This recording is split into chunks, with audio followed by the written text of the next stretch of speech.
excited to introduce our next two speakers onto the stage for our business track.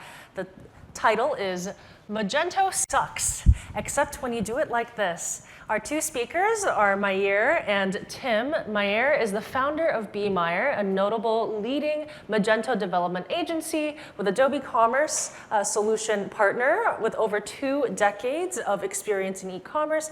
Maier has worked in notable brands like Hilton, Geico, and Pepsi. And Tim Perry is the VP of Engineering at Blue Ally with 30 years of experience in IT and software development. He's focused really on automation and business development. He leads transformative projects like Blue Ally IQ, enhancing customer experiences and B2B features. So give a warm welcome, round of applause for Maier and Tim. Hey. Hello. How's everyone doing today? So, as Jennifer said, our talk is Magento Sucks, except when you do it like this. And we're gonna, all right, cool. Aha. So, I'm Maier Bianchi, founder of Bemeir. We're an e-commerce and web development agency based here in Brooklyn, New York. Been working with Magento since 2010, and it's a great platform. Love it. We're gonna find out why it might suck or might not. Yeah, and I'm Tim Perry, VP of Software and Digital Transformation for Blue Ally. So right now we're doing a lot of consolidation. We just had 7 acquisitions in the last couple of years, and consolidating all their ERP systems and also consolidating all the e-commerce systems. Have currently about 170 website properties out there that are selling, and we're trying to bring them all under one umbrella right now. Great. So, many of you may have heard when you mention the name Magento to people that you get a negative reaction sometimes. And there's many people posting online about this, like this gentleman who says, Magento 2 is complete trash, stay away at all costs. Or this guy, the cat's whisker, who says, I hate Magento, and even made a Spotify playlist called Magento 2 Rage Tracks, which is just death metal when you code angrily. And he's clearly touched by Magento. Then this person who said Magento sucks ass on devrant.com, my man James Harrington. And then a classic Reddit thread on our Magento called Magento sucks. And then, of course, required.js sucks, a GitHub issue where real developers go to complain about the front-end framework of Magento and the archaic nature of required.js. I'm sure every one of us has said something like at one time, right? We've been frustrated. Been upset. Just, you know, there's just natural pieces out here of that. But those are just opinions. Everyone has them. They're common.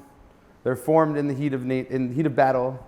But if Magento sucks, why do some of the top companies in the world rely upon it, succeed with it? And I'm talking household names, big brands like you saw in the keynote, many of the same you're going to see here, like Asus, Coca-Cola, Olympus, Jaguar, Christian Louboutin, the Red Bottoms, Liverpool FC, the illustrious club, Land Rover, Fred Perry, Hanes, Hydro Flask, Zoomies, Nintendo, Rite Aid, that cute little Gerber baby, Oxo Good Grips, Ghirardelli Chocolate, True Value Hardware, Popular Mechanics, Chrysler, Sam Ash, and even FedEx.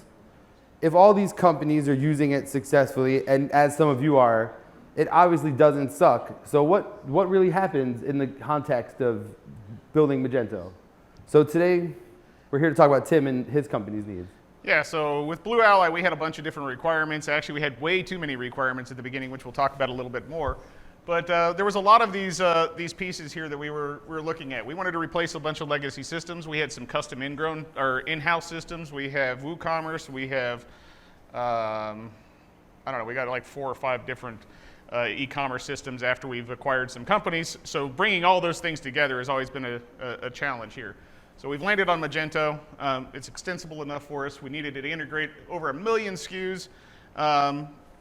Single sign-on. We needed, from our customer base, we have B2B. We wanted to be able to integrate with their AD and things of that nature. We need an open source platform. We wanted an open source platform. We wanted to be able to extend this as we wanted to, not as what some of the other systems are there out there. And they have very large amount of stores. Multi-store, 170 stores plus right now, and they still grow. And they wanted to perform at front end? Yep, fast front end, API covered. That was really key to our success here as well. Making sure we have API.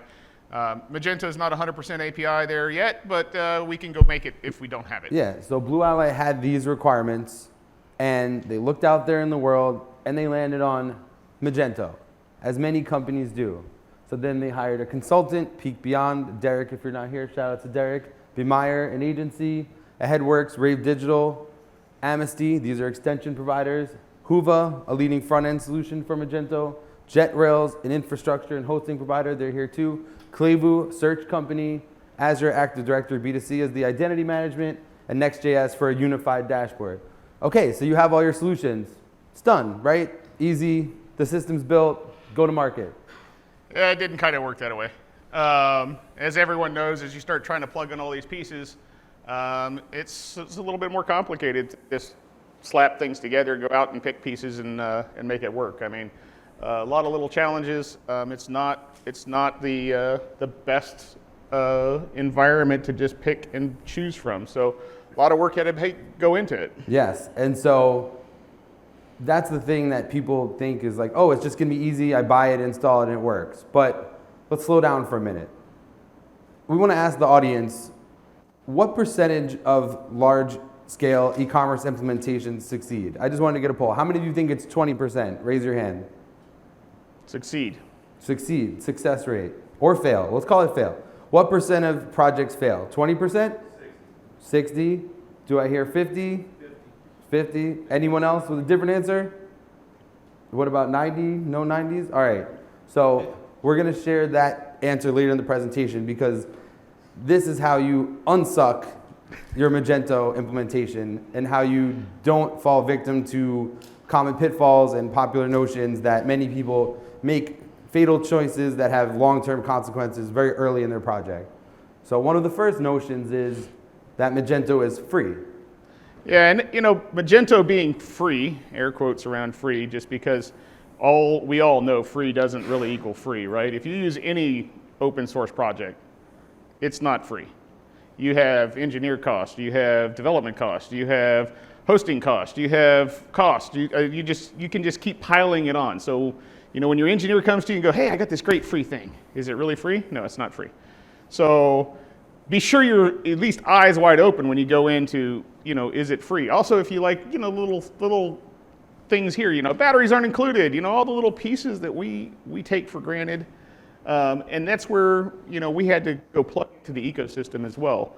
And we actually had to, pull some cash out of the pocket and pay for some of those things for us to be successful. So that's the premise, is that if you think you're just going to say, hey, it's free, I download it, I don't need anything, that's never the case, and you're setting yourself up for a lot of broken expectations because you're constantly going to be faced with costs. So we're going to talk more about investment later. Many people see the costs and they're like, hey, I can do this myself. I've got an in-house team that knows PHP or knows development.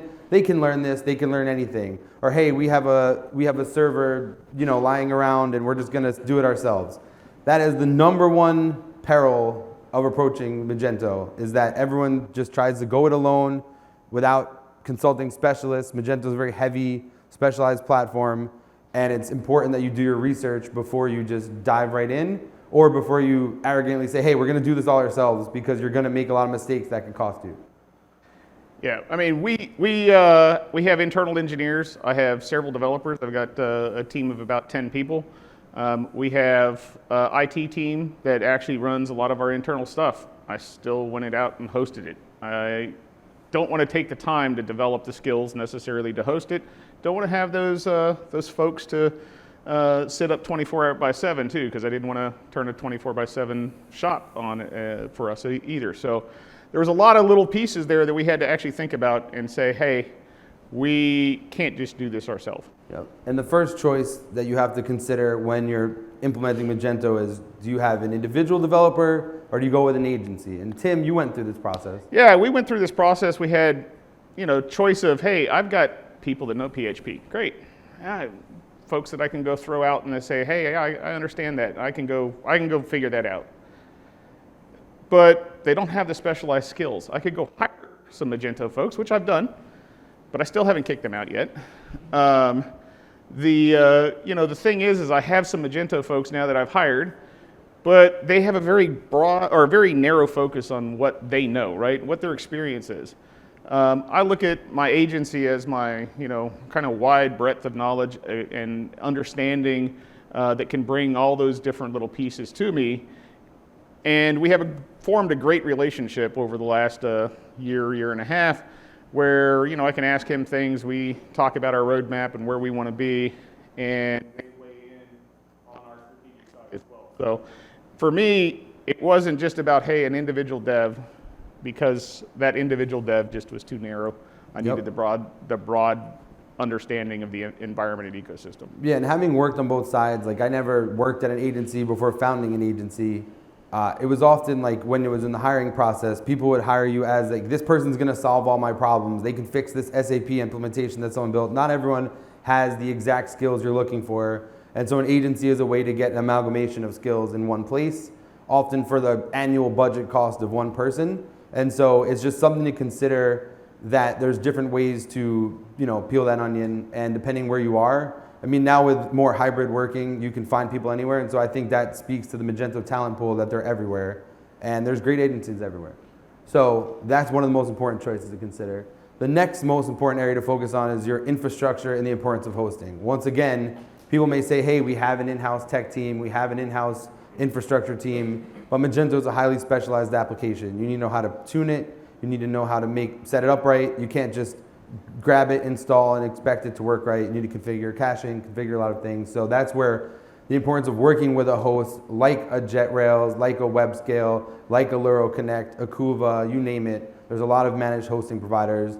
Unless you are a technology company that's your primary business, do you really want to be a hosting company? Because that's what you're getting into if you host your own. Yeah, and really, I want to focus on my business. I don't want to focus on, getting called at 2 o'clock in the morning because the server crashed. So that's where, going with a hosting company, but you really need to form a partnership with that hosting company and make sure that they know if you're having problems with them. Let them know, right? You got to let them know that there's problems and work through it. So overall, we're moving with using a hosting company and just making sure we don't have to deal with all those problems. Yeah, and it gives you that people to call at 3 in the morning when something's broken. You're not doing it alone. You're not there fixing it yourself in the middle of the night. And it's that extra layer of assurance and risk management. Really important that you don't just think, hey, I could do this and just go for it. If that's your business, great. The next thing important to consider is enhancing your front end, because many people may grab Magento out of the box and just run it with the theme that came with it, which is called Luma. And then you may see, hey, why in the modern web where Google is controlling everything and setting the standards on user experience and the measurement of user experience with Core Web Vitals, that your website isn't performing to the standards you wanted. And that could be the detriment of your SEO rankings or the actual user experience, the way people feel about your site. I don't know if you've used like a standard out-of-the-box Magento implementation and you see the spinners everywhere, you're doing something, it's spinning, it's loading. That's that required JS thing that we're talking about and other aspects of it, Knockout JS. But that's where Hyvä came in. They created a front end with different technology that is made to score highly on your Core Web Vitals and Lighthouse scores. And that's something to consider, because if you didn't consider that and just installed it out of the box without checking, they're going to end up saying, hey, why didn't you tell me? And then you're going to have to build it again.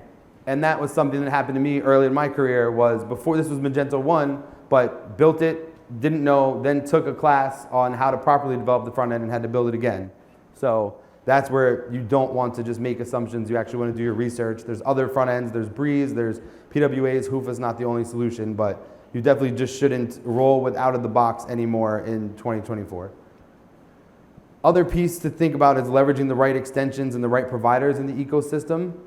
As you know, the Magento marketplace is vast and there's a lot of extensions on there, and you think, hey, I can just install anything, or you go on Code Canyon, Theme Forest, and just grab something random. That is a fatal move. Stay out of the forest. You need to work with trusted extension providers like your Headworks, like your Amnesty, like people that actually build and support a whole suite of extensions. And you can talk about your experience with that Yeah, Sure, Tim. I mean, early on in the project, you know, we had people that were really excited about, I can just get any extension and slap it in, including my CTO and my CMO that were just like, hey, I want this thing, just go put this in. It's only $10, you know, or it's only $30 or whatever it is. Great. Yeah, you go throw it in, and does it really work? Well, maybe, but it broke 6 other things. Right, so this is the area that we get into. Sometimes that is, you know, a big challenge, and you start taking that back to Maier, and Mayor's like, "What the hell did you do?" And I've seen that. Why did you do that? Don't do that. Yeah. So you know, we kind of have to roll those things back and go figure out the right way of doing it. Yeah, so. and also payments is a great area that explains this. There was someone who used a Stripe module that was from a more unscrupulous vendor. Instead of using the official Stripe plugin, they got hacked. Or if you're using, there's many authorized.net plugins out there. Many of them are good, but the official one is supported by Paradox Labs and authorized.net. So you're probably making a safer choice if you go with the official integration or the right one. So don't just grab it because it says the technology you're looking for or does the thing you're looking for, because it may be not the right one. So there's, in the marketplace, it does go through a quality review, but still not all are created equal. So it's important to do your research again. Who are the long-term players? Who's been out there for 10 years? And there's a standard. And so that brings us to the next point, where the actual landscape of Magento extensions is changing because costs are going up for everyone. As I'm sure all of you have felt in the last couple of years and are experiencing, that the business model around extensions has changed. So it used to be you just buy the plugin, and then maybe there's like an annual small support every 2 years, or you get a small nominal fee, but now all of them are moving to a subscription model, which has engendered a lot of complaints or a lot of backlash. But now we ask you to put yourself in the developer's shoes and what it actually costs to build and maintain these plugins. And Tim has a lot of strong thoughts on this. Yeah, so I've run development teams, have development teams, ran companies that actually develop software. If you're getting only $200 a year, or $200 total for an investment that's going to last you a lifetime of your, of your operation with Magento, how can they actually maintain that? If they have 100,000 customers out there, that's still a very small amount of money to operate with. You cannot operate your business on $200 of a plugin that lasts forever. Without a subscription model of some sort, you don't get features. Right now, I know if you go to most of the Magento extensions and you're like, hey, can you add this feature? They're like, yeah, here's a SOW. You know, $3,500, we'll do that, or maybe it's $35,000, depending on what you're asking for them to do, right? As the landscape changes and they actually have inflow of cash that actually can maintain those plugins, then you're actually building health into the ecosystem. It's a challenge to me because, hey, I look at the bottom line and it's like, oh crap, I got to pay these 20 different extensions. But at the end of the day, it's a small price to pay to actually have a stable ecosystem. If you don't have a stable ecosystem, this platform will crash at some point in the future, and it will really suck. So actually paying that dues is actually not a bad thing. Yeah, it's actually a really good thing. Yeah, and it's a form of de-risking your project by investing in long-term success. You're creating a healthier ecosystem as the Magento community, which is the buzzword of the day, where you have developers, infrastructure, merchants who are the bedrock and the roots of the community, SaaS providers like your marketing cloud technology like Digital, agencies like Bemeir. Together, these form a healthy community. So if you as a business owner are not investing in these different avenues, you actually are doing your own business a disservice, because then you're not keeping this ecosystem healthy and alive, which is what your business and your platform depends on. So sometimes if you shift your thinking to that, you can interject and find where is best for you to do that. Moving right along, now we're going to talk about some common challenges that happen internally in companies, and stakeholder engagement is probably the #1 thing that can measure the, impact the success or failure of an implementation. There's the different departments like your finance, your legal. Yeah, early on in our project, we kind of alienated marketing potentially from our project. Not a good thing, by the way. Marketing is the one that drives dollars to your sites, right? So if they're not behind you, that's not a great move. It was actually before I was a member over there that there's a little shift there. But in bringing them back together and finding out what their needs are as well, finding out what the finances needs are, how the payments go into the ERP system is a big contention, right? Is how the hell am I going to reconcile this stuff? Makes no sense to me, right? So it's not just about actually selling it online. It's also plugging it into the whole ecosystem, making sure you got your warehouse team involved, making sure you've got your distributors involved. You've got to bring all those people to the table and make sure everyone understands what you're actually trying to deliver. So you must destroy all silos immediately. Would you rather have an uncomfortable conversation now or be out of a job in a year? That's the question you need to ask yourself. It's uncomfortable to have these confrontations, but if you destroy silos and build collaboration amongst the different teams in your company, talking about everyone, every role who's going to depend on this platform, your salespeople, your business team, your finance team, your accounting team, your legal team, everyone who is going to interact with this platform should be on board so that their needs are covered. There's no afterthoughts. You don't find out, oh, we didn't need it to do this. We thought you did. None of that, because those are the things that can really hurt you. And if people aren't talking to each other or there's competition between departments, maybe you understand healthy competition, but no one should be actively sabotaging each other or working against each other's interests, because that's once again to the detriment of your business, of your company, and it can be the death knell of a project. So it's very important that you find a metric of success and define it, and not just go into a project not knowing what your goals are. So go ahead. I was just going to say, shout out from the audience. Yes. What is your key metric, your KPIs for success? Anyone out here? For success of your platform, what do you measure? Revenue. Traffic. So number of visitors and return visitors. Who else? Anyone other major metrics used that really drive the business? Yeah, I can't tell you what your performance metrics should be. I mean, what about lost opportunities? You know, if someone came to your website and they didn't buy, do you know that? Do you know what the number is? Why didn't they buy? Where along the journey did they not buy it? Are you measuring those things? Should you measure those things? Possibly. If you don't have a clue why they're not buying on your site. There's a lot of metrics out there. You got to find the ones that make sense for you, but you need to make sure that you're actually publishing those up all the way through your chain, making sure everyone knows, hey, we had this many sales, that's great. We had this many people that went and abandoned carts, and we had this many people that got all the way to the checkout stage, they put in their credit card, but then they canceled. What the heck is that for, right? Why did that go on? Yeah, So all of those things, we need to actually start kind of thinking about what is the important thing for metrics. Yeah, I mean, even search. Number of searches. What was search? It's endless. Yeah. And so the key thing that I wanted to point out was that if you don't know where you're going or why you're going there, you might lose sight of that in the middle of the project and then say, why did we do this again? So very important to have everyone on the same page. So back to that question we asked before, the odds are against you. According to McKinsey, 70% of digital transformation projects fail to achieve their intended goals. The failure rate's due to factors like we spoke about, lack of stakeholder engagement, inadequate collaboration, and insufficient planning. The Stanish Group's chaos report consistently shows that a large percentage of projects either challenge or fail outright. Once again, budget overruns, missed deadlines, failure to deliver expected value. There's those success metrics. Gartner, who everyone knows for their magic quadrant, has approximately said that 55 to 75% of all ERP projects fail to meet their needs, which can then be extrapolated to e-commerce projects due to similar complexities. So once again, it's a high rate of failure. And so you have to get it right, and that's why we're advising you on this, because there really are no perfect platforms. All platforms suck if you don't use them right. I don't care if it's Magento, Shopify, Salesforce, Shopware, WooCommerce, Adobe Commerce, BigCommerce. It's how you use it and how you implement it that makes the difference. And you only get one chance.